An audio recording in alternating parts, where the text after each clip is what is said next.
Hi friends, welcome to my channel Supriya homely kitchen.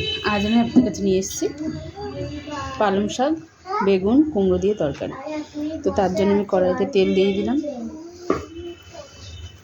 তেলটা গরম হোক, পাঁচফোড়ন আর শুকনো লঙ্কা ফোড়ন দিয়ে দিলাম।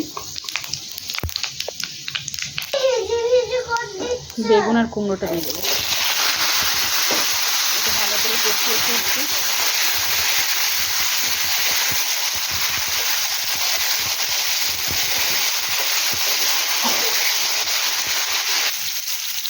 পালং শাক দিয়ে দেবো বন্ধুরা।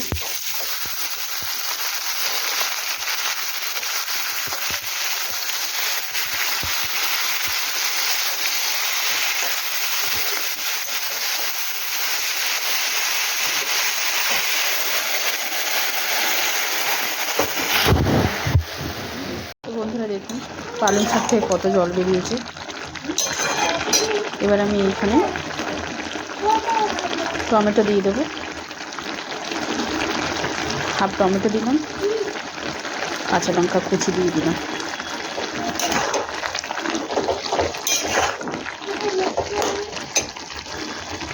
যে যেমন ঝাল খাবে স্বাদ মতো লঙ্কার গুঁড়ো,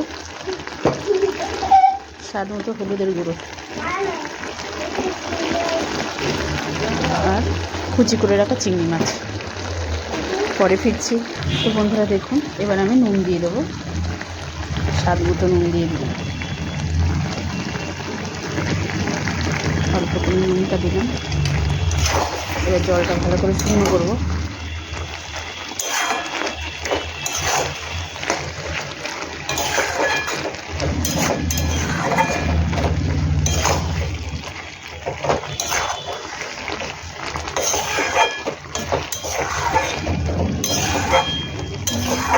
ভালো করে শুকনো করে ফিরছি। তো দেখুন বন্ধুরা আরেকটু জলটা হবে, আরেকটু জলটা কমবে। এতটা পজিশন নিয়ে এসছে, আর একটু কমলে ফিরছি। তো দেখুন বন্ধুরা আমার এটা হয়ে গেছে, পুরো জল শুকিয়ে গেছে। তো আপনারা ট্রাই করবেন, ট্রাই করে কমেন্ট সেকশনে কমেন্ট করে জানাবেন আমার এই রেসিপিটা আপনাদের কেমন লেগেছে। আর আমার চ্যানেলটা লাইক অ্যান্ড সাবস্ক্রাইব করবেন। টাটা, ভালো থাকবেন, সুস্থ থাকবেন। থ্যাংক ইউ ফর ওয়াচিং বন্ধুরা, বাই বাই।